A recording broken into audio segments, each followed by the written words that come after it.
multidimensional beings, and we're living in a multidimensional universe. So from my understanding, we're here on the third dimension.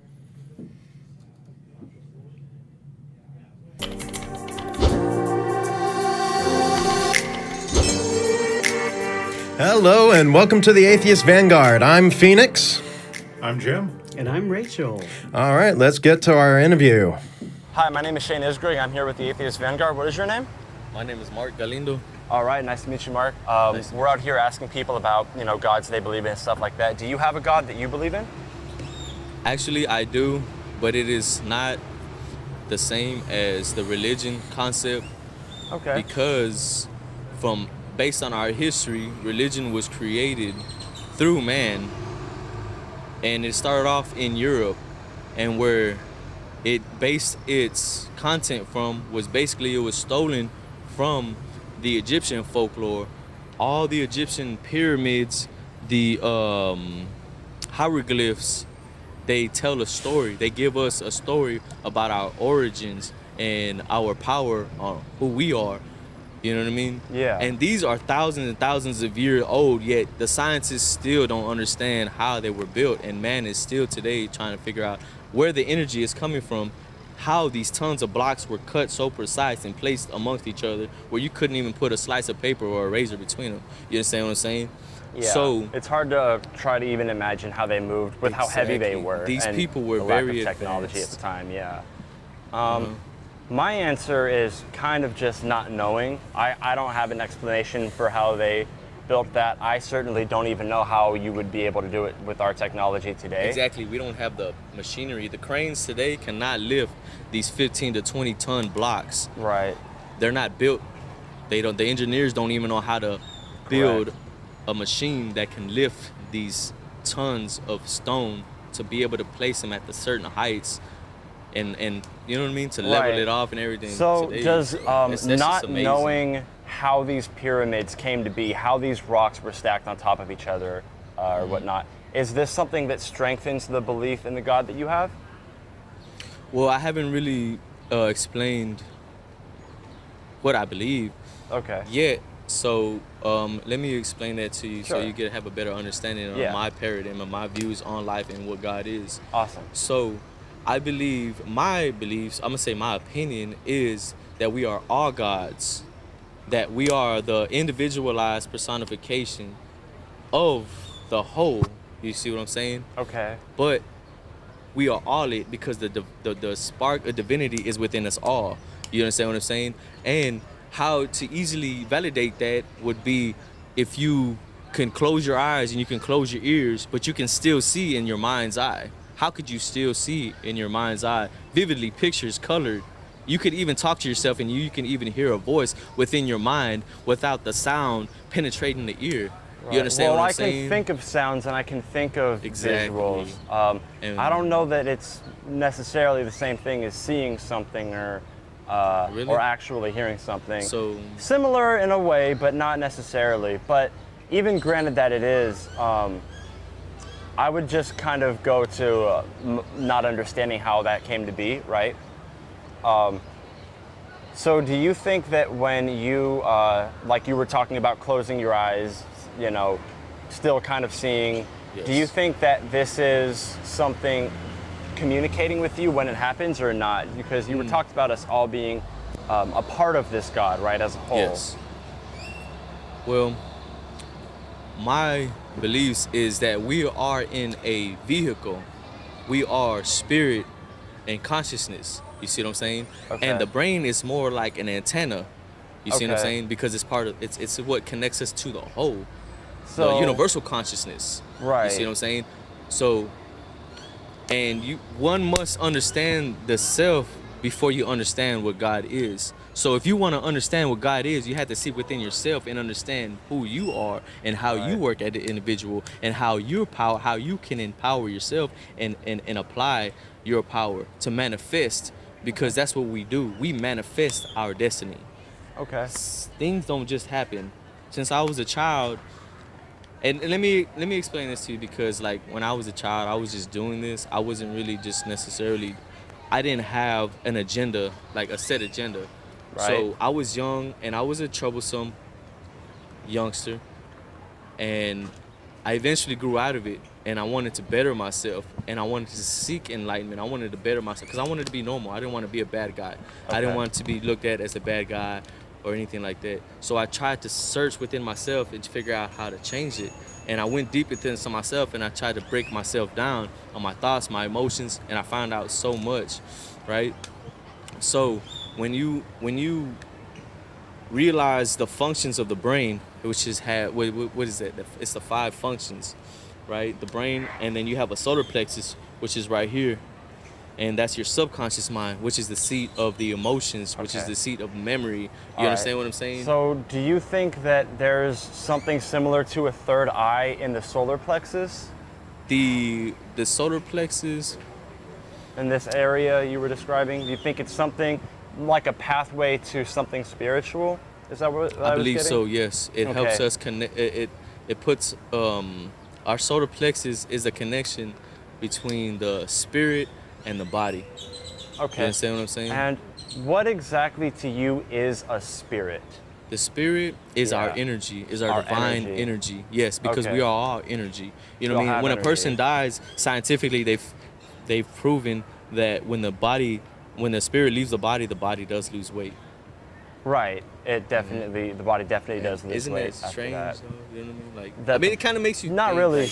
Like it makes you wonder. Like, isn't that amazing? And you want to think more into it, and you want to try to understand it. a little Not bit in the better. case of a corpse rotting, but there are certainly some things that happen in this world that make me, just kind of wonder. And if you agree that that energy does separate itself, then what do you think that energy is? I agree that energy exists, but I don't believe, I don't have a belief that energy has a consciousness to it.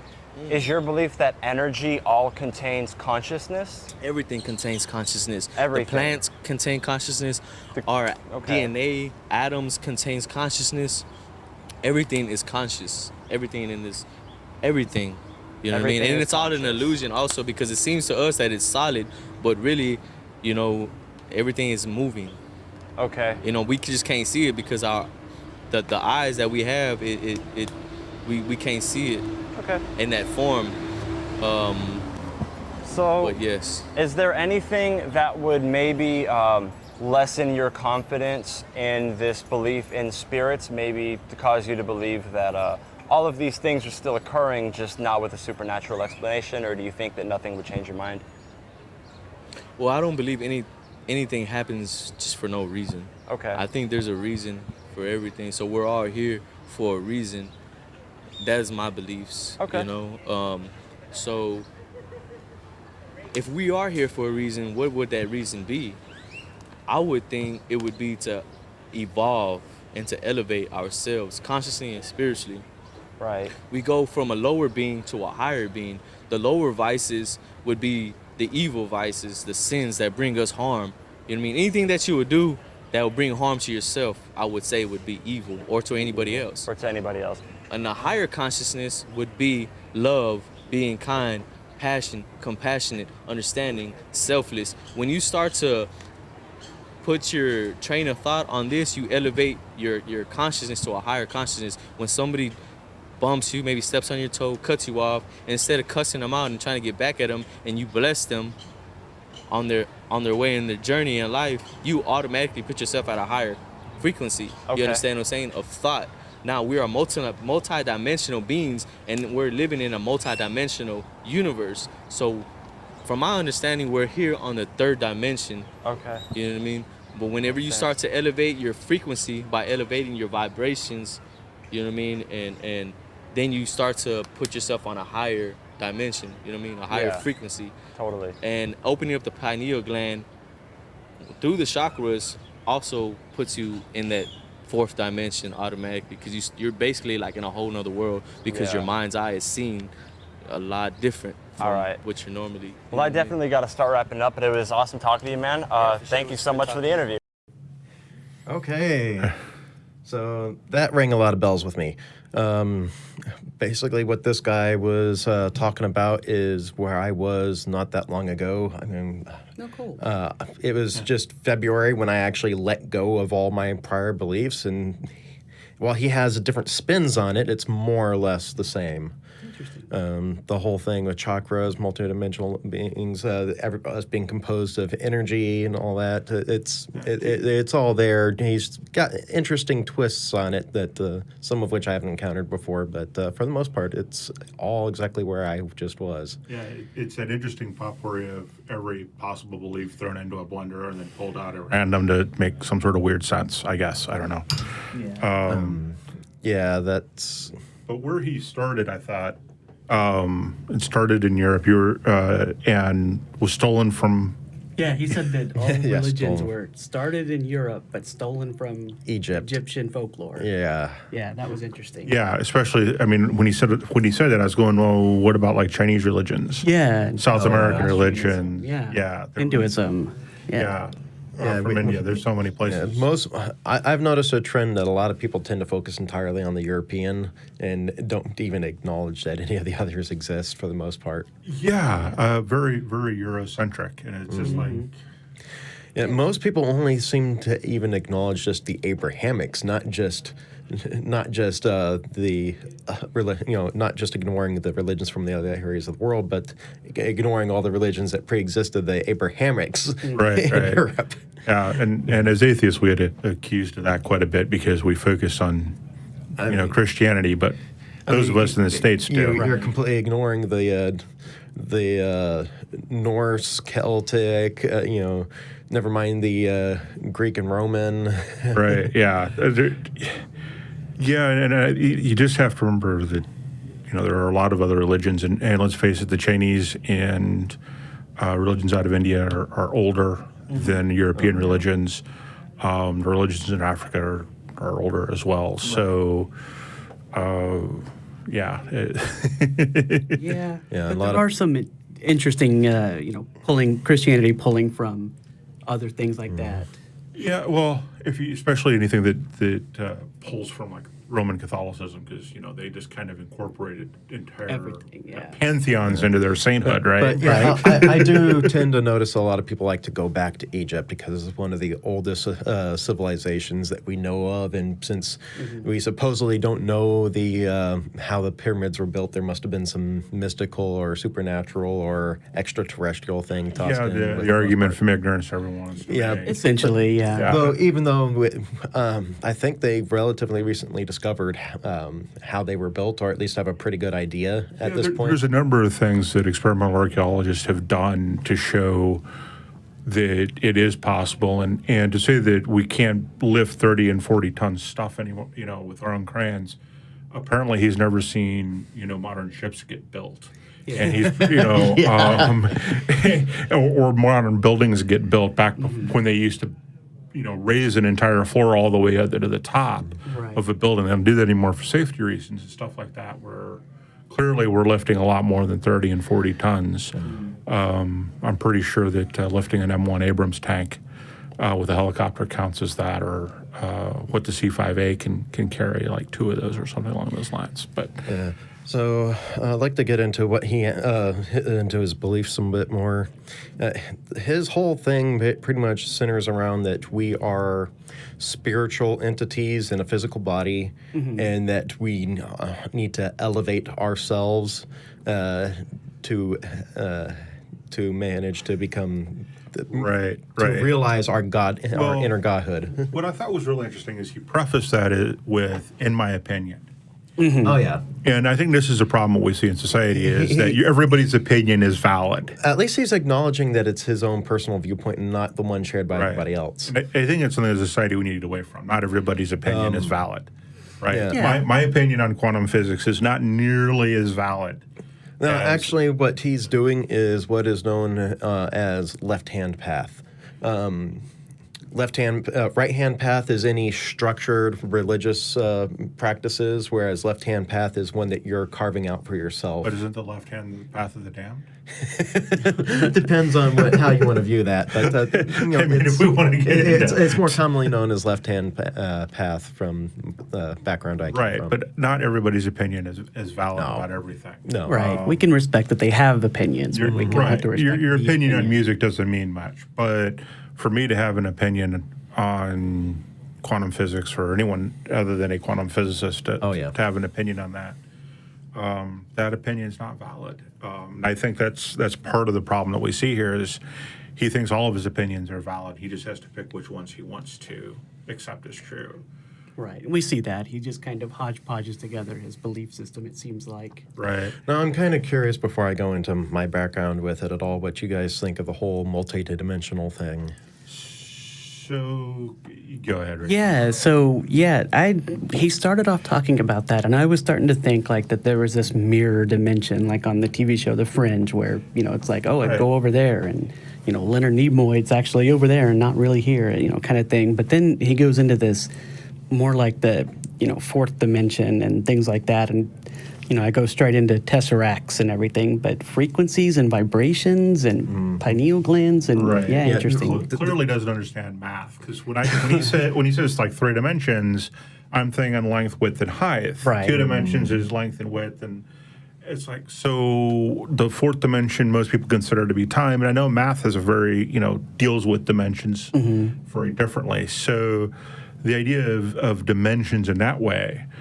That's one way to look at it, but then you have the dimension of like different realities are being different dimensions. Different dimensions, yeah. When he starts talking about 4th and 5th and 6th, whatever dimensions, what is he really talking about? Does he know? Yeah, so that's why I wanted to get your viewpoints in before I keyed in, because it actually makes perfect sense to me, because this is exactly where I used to be at. The whole idea of the multiple dimensions or higher levels of existence, so on and so forth, the frequencies, kind of spins off of pseudo-scientific ideas. Kind of spins off pseudoscience. Key word there. You'll take the idea that if you're vibrating at a different frequency, you can occupy the same space concept without actually interfering. So a demonstration of that happening? Like I said, it's a kind of pseudo-scientific, and then you extrapolate off of the concept that somebody misinterpreted off of a scientific concept. Yeah, because the whole vibration thing is that is a misinterpretation of what they're actually saying. Yes. A lot of it is spun off of a misinterpretation of what they heard about a scientific thing that's already on the fringe. Right. Well, what about that whole close your eyes and see in your mind's eye or hear? I mean, definitely. There was an article that came out a couple weeks ago, or maybe it was last week. Don't ask me about time. I don't have a good sense of it sometimes. Where they were talking about people who couldn't hear, who were deaf, and then through the power of technology, not the power of prayer, but the power of technology, were able to hear. And some of them said they expressed surprise the sun didn't make any noise. Interesting. Which would indicate that in their head, the sun was making some sort of noise. They may not have understood noise the same way we do if they were deaf from birth, et cetera. But so how does that kind of thing play into his idea of being able to see in your mind's eye and being able to hear? Well, it really is a type of imaginative. You're focusing on something and you're imagining it, but it gets interpreted. Oftentimes through your 5 senses, you can actually end up inducing a hallucination. Well, yeah. Sometimes it's not. You can actually have a physical sensation that you'll end up experiencing, or you'll actually just have a mental image, and you actually will interact with that as if it were something real and tangible in some way. Well, yeah, there's a psychosis built around that, right? Beautiful mind, and I can't think of that. It's not just a psychosis. That would be stemmed off of a neurological issue as well. Right, but I'm saying the brain is capable of fooling itself into thinking that something exists when it doesn't, right? And also, somebody that I looked up to a lot in the community. I still think very highly of him, even though I don't believe it in anymore. But he often expressed that because he was deaf in one ear, he knew that if he ever heard anything out of that ear, he knew it was spiritual.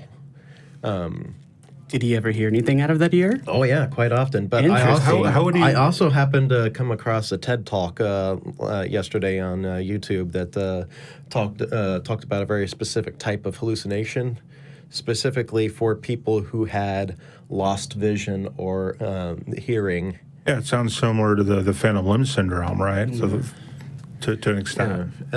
So it just made me think, okay, he lost his hearing in that ear, and he may be hearing auditory hallucinations. Right. Maybe. I'm not going to say I definitively know that. But I mean, I think we've all had that instance of, did somebody just call my name? And and there's nobody behind you and there's nobody around them. And yet you would swear at that moment that you heard somebody calling your name or saying something. Or we all had that moment in the evening where you think you see a tree move or something like that. Right. You know, we all have those things, right? Or at least I do. I don't know about anybody. No, yeah, absolutely. but I hope everyone else but does. once you start embracing this stuff that's spiritual as opposed to hard physical, the idea is that it doesn't exist on this physical plane. It does exist on that higher plane, which is purely consciousness from our perspective. But they could be other realms, other dimensions that you just happen to be able to interact with on a conscious level, but not physically. Right. Then we get into that nebulous definition of dimensions again and higher plane, and what does that really mean? Right. Yeah. And then how do you demonstrate it, right? Well, that's just it, is that's actually how I came out of it all, was me spending several years trying to dumb it down enough to actually bring it to the atheist community. I wanted to teach it.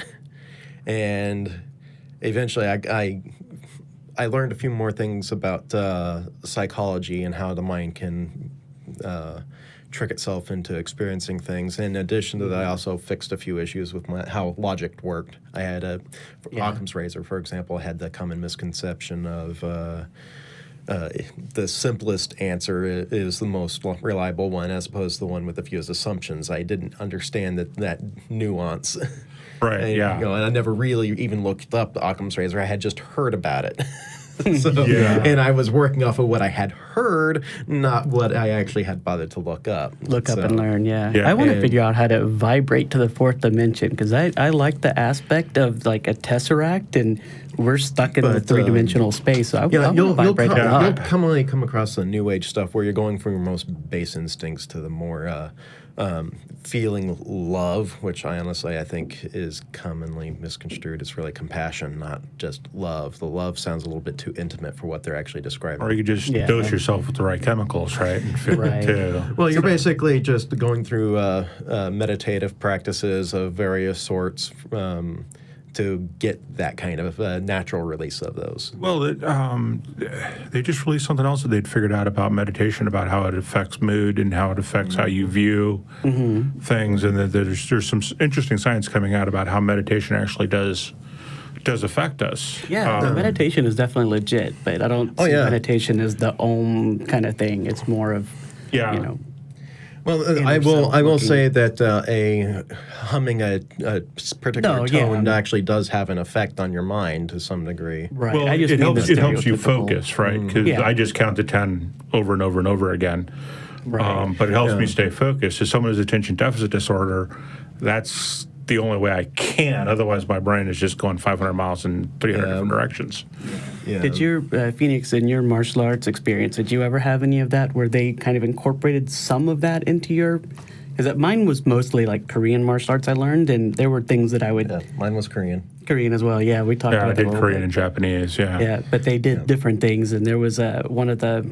I forget what they call it, but basically the katas, where you would start off, and there was one where you would kind of like bring it all up and push your bad stuff out and everything. And I remember trying to incorporate that into my mythos. Yeah, and it didn't quite work. Yeah, Qigong. Those exercises are there, and Now, my interpretation of those is a bit different, but as I go through those, I now look at, okay, what are we doing? We're coordinating our breath. We're getting in a nice meditative mental state, and we're also going through particular motions.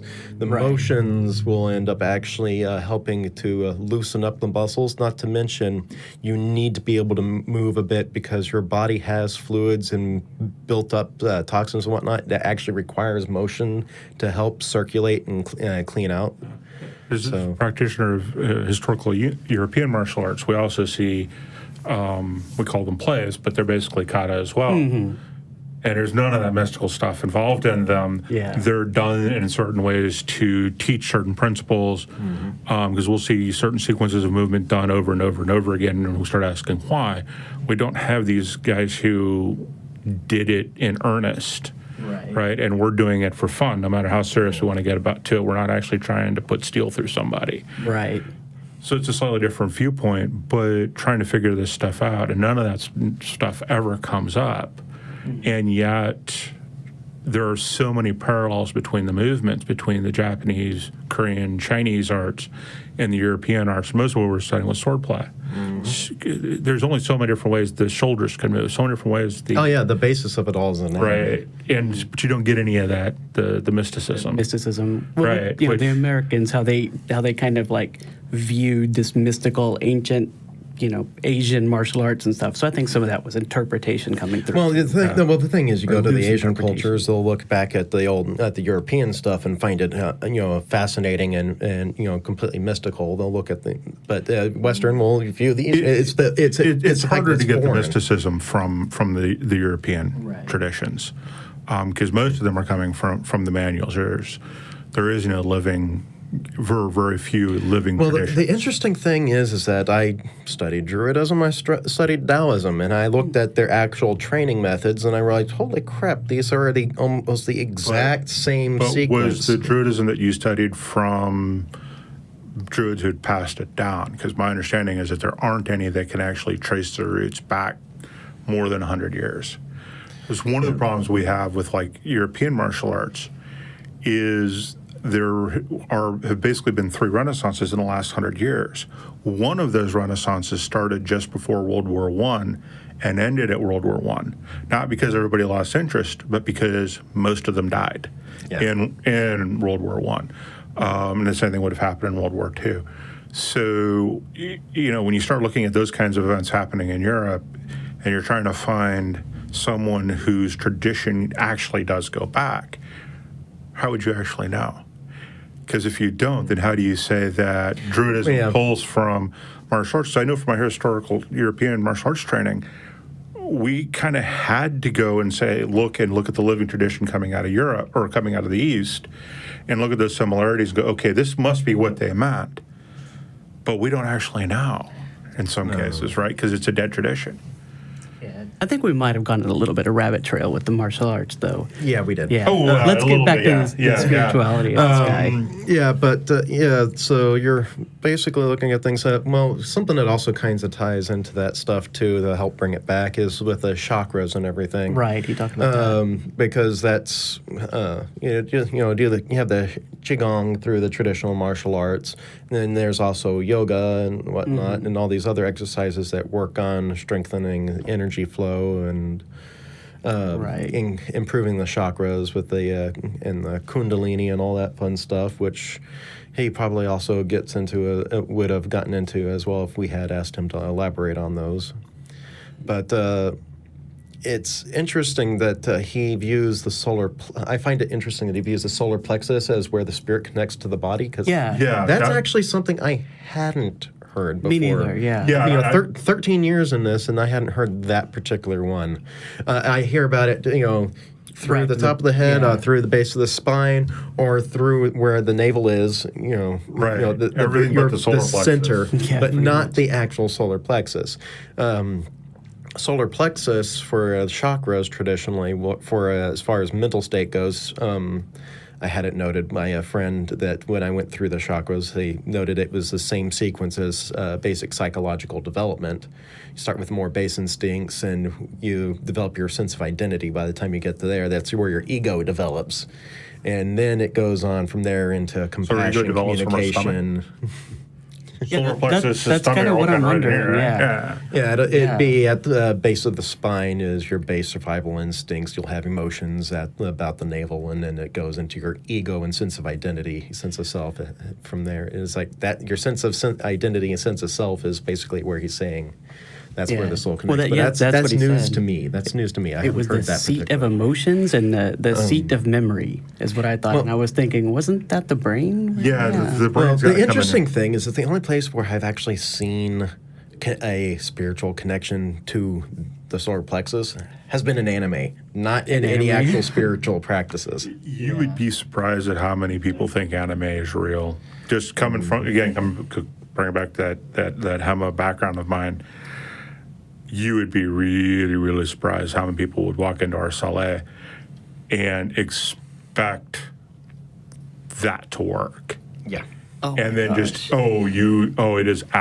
we would actually have people leave angry because nothing they tried would Well, I hear work. the Naruto run makes you run faster. Yeah, it was that kind of stuff. Well, actually, the scary. Naruto run, this is completely sidetracking, but that Yeah. actually does have a basis in reality. It's called chi running, where you just lean forward and catch yourself falling as opposed to actually pushing yourself off your feet. See, I would just fall. But walking is always you're always walking and falling if you think about it, right? Because Yeah, you lift but the this foot up is and more extend it forward, controlled. and then fall onto your foot. And it shifts the muscles being used to the core rather than the legs, so you can actually get a better endurance out of it. It's an actual running technique. There's a book on it for chi running, but it does not actually have the arms So back like how that. many of okay, these I chi see. runners are running in the Olympics faster? Yeah.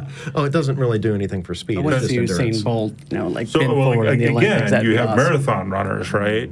How many world-class marathon runners are doing this? Yeah. Well, So- it was a marathon runner that developed this by talking to a Tai Chi master and applying what he learned from the Tai Chi master to his running. So how many marathons has he run doing it, and have how many no has he idea. won? I have Right? no No, idea. the rabbit trail we've had down. Yeah. Yeah. But yeah, we start do that. looking for. I mean, any of these types of beliefs, and we actually start Well, that's looking just it. for. That's the part of the appeal is that you actually start looking into any one of these things, and it is a rabbit trail that goes so deep. You just go look Right. at the mystery of this all. This is so wonderful and exciting. There may not even be Well, that anything was And there. let's look for complication. evidence. That was the complication with this video. you Was that just we get- could spend all day, hours and hours talking about yeah. this video. Right. And but that's the whole appeal of all these types of beliefs is that it goes everywhere and is so encompassing, even though there's not really any real validating Rooted substance in there. reality. and more importantly, how would you disprove any of this? Right? Yeah, I think that's the Yeah. part too. And even Yeah. if you disprove this one thing, it's not going to change anything about his worldview. He'll just Right. Well, and Blend I something thought else too. in. He mentioned in the middle of that as a kid, he didn't have any agenda, but he started thinking about it. And I thought, here's a wonderful example of why going off into the desert, so to speak, metaphorically or physically, whichever you want to go, which is kind of what he said you did, or my interpretation when he said you did. And then thinking about this stuff on your own is so dangerous. yeah.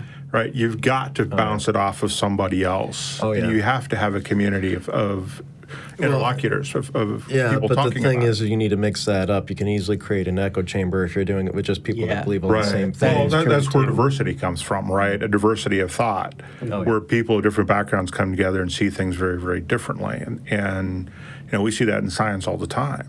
That it's not until somebody comes up with something that from a different discipline says, "Oh yeah, I know what that is."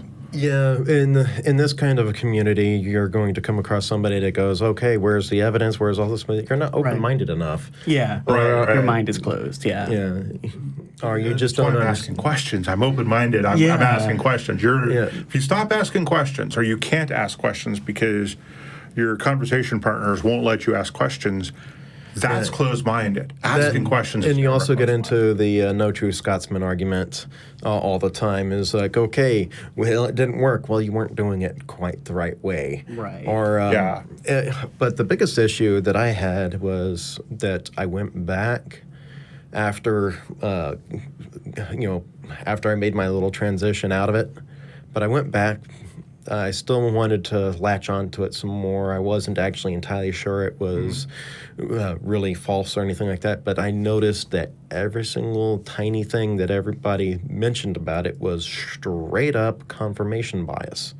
Right. And it's just like, I'm saying that, and it's like nobody's doing anything to validate. And meanwhile, while I'm here, I feel like I'm bouncing back and forth between lying to myself or lying to them because I haven't told them that I don't believe yet. But I also partially believe.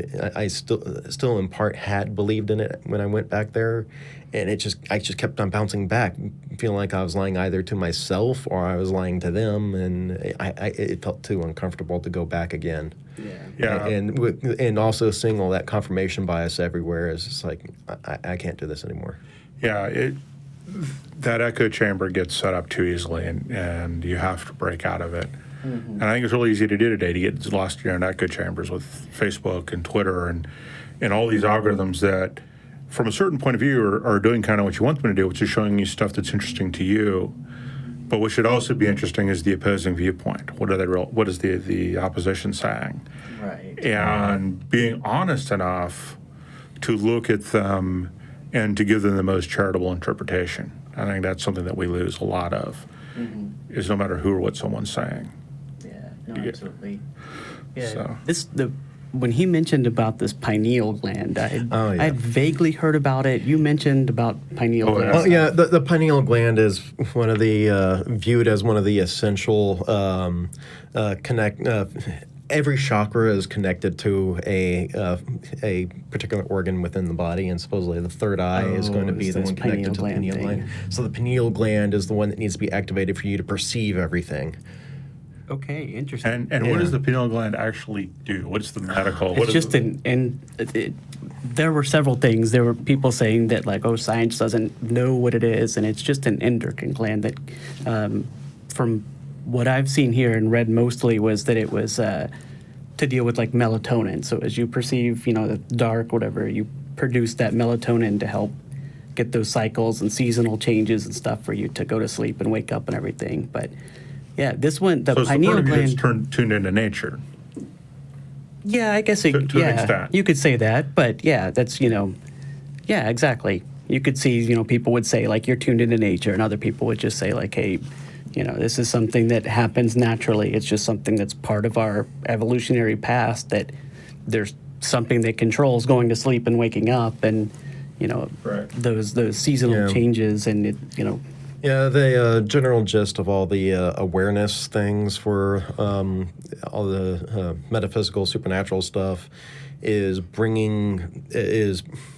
consciously acknowledging, becoming aware of all the things you normally would be white noise. Right. And that includes internal mental processes as well, which then also get reinterpreted through this metaphysical lens to mean any number of things. The pineal gland, though, that hit a little bit home. I started asking questions to myself during this, like, how does one open a pineal gland, and how would you know if you're opening it? Yeah, the opening the pineal gland is not really opening the gland itself. It's opening the chakra associated with it. Right. Which is basically they're using that as the way I like to describe the whole chakra thing. Back when I did believe it, this is how I taught it. You have the Kundalini, which is a pillar of energy running straight through you. It's basically your input-output. The chakras were like capacitors that stored energy. Then we're connected to the different functioning systems within the body. And the meridians were the channels that ran out to all the different functioning areas. And then your aura was the electromagnetic field sort of thing that would actually be generated off of all these running currents. And the third eye would have been connected to the pineal gland functions. Interesting. So yeah, I had never. So got into that with my it gets real large, elaborate, Well, and it's. So one of the things that you said, I was it's like, really just piecing together things through your understandings or misunderstandings of concepts you've come across elsewhere in life. yeah, because capacitors don't. I mean, they do sort of kind of store energy, but they're not supposed to. That's not their primary function, right? Batteries store energy. That's their primary functions. Now, you can use a capacitor and resistor combination to store energy. Yeah, no, I'm going off of what I was saying back then. As opposed to my current, I actually do have a better understanding of electronics these days than I did then. Yeah, well, it's just interesting that they say things like this and they don't really even understand the things that we're basing off of principles right. of. That's where you get your Deepak Chopras from. Oh yeah. Well, there's a whole can of Let's worms not there. go no deeper in this video. Yeah. The pineal gland, though, one thing I wanted to mention about it, I looked up like how you would tell that you're opening your pineal gland, and there were 5 things that I saw on several websites, and they were mostly the same. It was a dull sensation of pressure between the eyebrows, increased foresight, prone to light sensitivity, a feeling of gradual and continual change, and increased headaches. So in my youth, this all, other than the foresight, we'll just, that one, we're going to throw that right in the trash. But in my youth, I started having all these little, increased pressure and light sensitivity and sound sensitivity and everything. And couldn't figure out what was going on. I literally spent 3 years, almost died, brain tumor on the pituitary gland. That's what it was. So if you start feeling pressure between if you're believing this and feeling pressures, please, please, please go to a doctor. Yeah. Go to a doctor. Request an MRI. See if you have a brain tumor, because holy crap, people, brain tumors are not fun. Yeah. Well, the interesting thing is that the sensations I used to associate with this, I've also had described as. Apparently, Siri wanted in on this conversation. Yeah, apparently, No, the sensations I used to have when I would activate all of that, I've had since then. I was told that the feelings of things shifting around in my head is actually common for dissociative identity disorder. Interesting. And I started getting evaluated for that. And unfortunately, my psychiatrist was in the process of moving away, so I never actually fully got that. And I still need to find a new one to continue on that evaluation. But I've been getting those sensations back again recently. I've also been having chronic migraines lately. So it's either your pineal gland or a brain tumor, right? There's only 2 possibilities. That were presented so far, but also the migraines and DID are actually a commonly associated tension headaches, basically.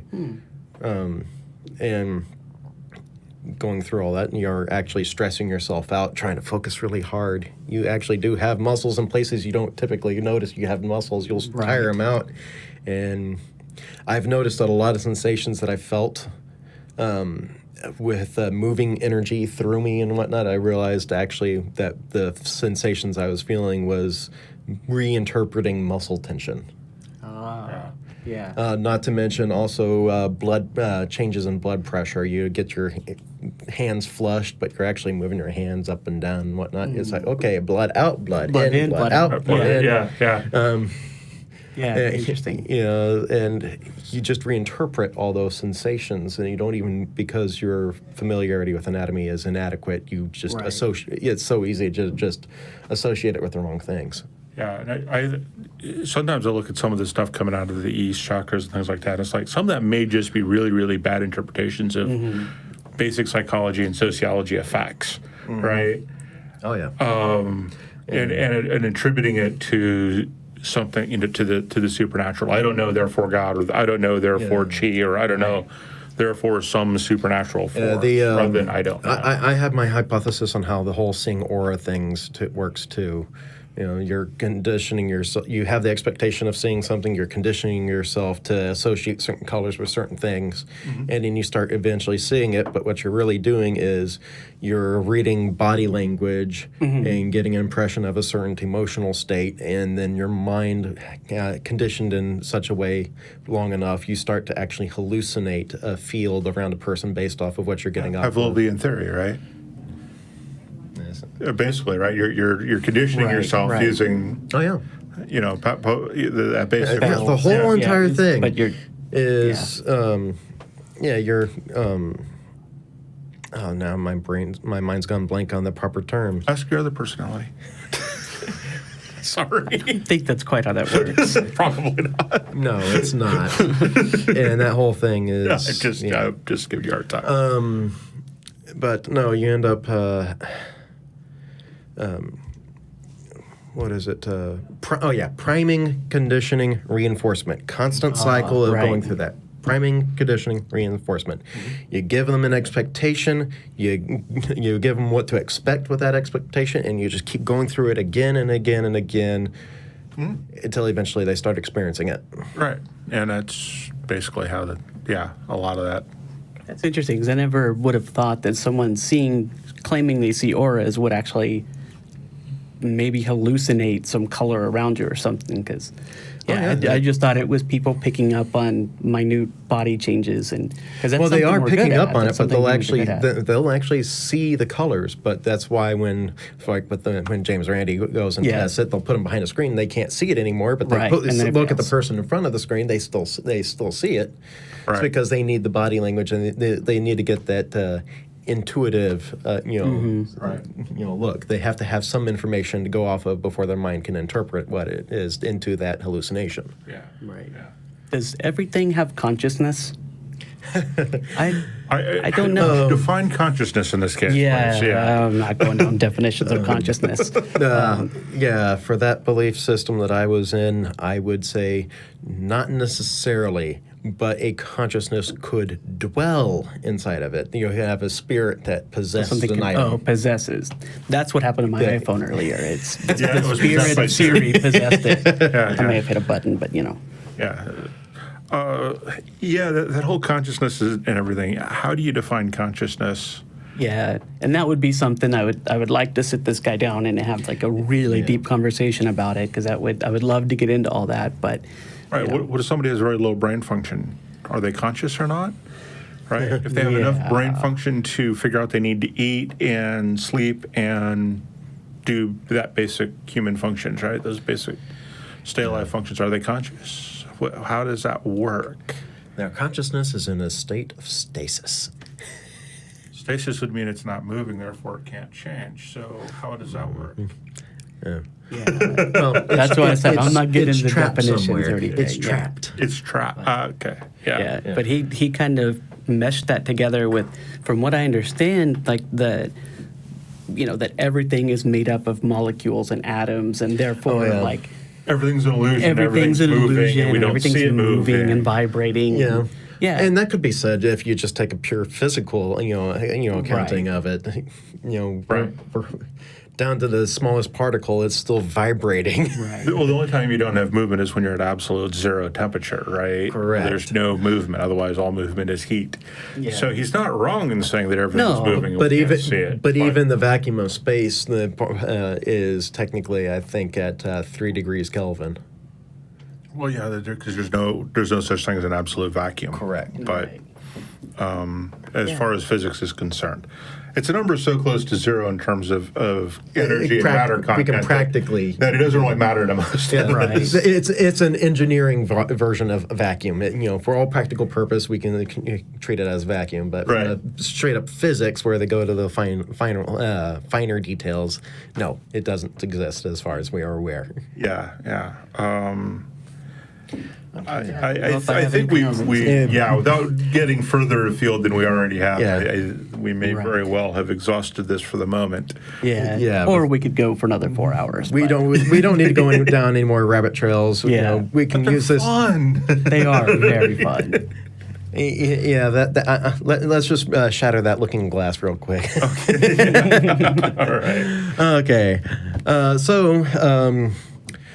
We keep on hearing about people turning to their holy books to find answers to issues that they're working with. Do you guys have we'd like to see if we can actually pull that off here today using your old Bible here. My old Bible, yeah, from 1990. All right. Do you guys have issues you'd like to work through here? I have money issues. I'm broke. Okay. How about yourself? Yeah, I need to find a mechanic for my boat. All right. Need is a strong word. No. Oh, yeah. Need's a really strong word, but it's the right word. But it's the right word, yeah. And I just have a ton of chocolate I have to get rid of that I can't eat myself personally. We can help I want with that. to talk to you. Yeah, but I want to see. Turn to the book for that one. I know, right? but I don't have to. I know I don't have to, but I want to see what it has to say about it. Okay, Right. all right. So, Here we go. That being said, okay, looks like we're in. This is a New King James Version. We're in Nehemiah chapter 2, verse 11. So I came to Jerusalem and was there 3 days. Well, that. Well, that's about useless. Let's jump to Let's 12 try. too. Yeah, add that let's one in. include a little bit more. Then I arose in the night.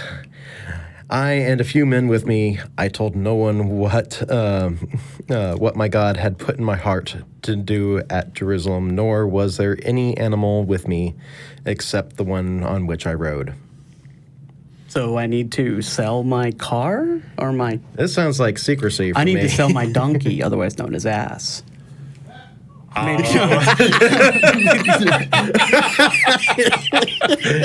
My phone number is... That would probably be a way to solve your money problem. It would not Well. solve my jail issues, though. Those, Yeah, maybe well, not. in this state, certainly, but you could go to like Las Vegas or Nevada where it's legal. You know. International waters, you know? Yeah, there too. Yeah, there are places where it's legal. You could do that. I don't know how that's going to help me find a mechanic, though. Yeah, I think for me, it's just in order to get rid of this, I just need to avoid telling people the calorie count in these things. Oh, it's See, I'm just going to secrecy, ignore. Even if you tell me the calorie count in the chocolate bar, chocolate doesn't count for calories. Well, I'm going to break this anyways right now. Those things happen to have 1,400 calories apiece. Yeah, it's my Find a Wow. piece. about 2.5 by 3 inches by 3 inches. Oh, okay. That thing's more than 3 inches thick, though. I think. That much chocolate? I need this in my life. Oh, I need if this. you haven't had them, they're probably gone. And I it's too call late, it chocolate resurrection, by the way. Oh, It the chocolate is. resurrection. It's death you by told me about. death by chocolate every bite. Yeah, you told me about this, and I need Okay. that in my Yeah, life. yeah. But yeah, so all we. Yeah, I have no you idea. know, how to find a you mechanic. have no idea. I have no idea how I'm going to find a mechanic. It seems completely useless for a Oh problem. yeah, No, I'm it doesn't- selling my car. I'm selling my car. All right. Well, thank you everybody for joining us. You have a good day. All right. Bye. Bye-bye.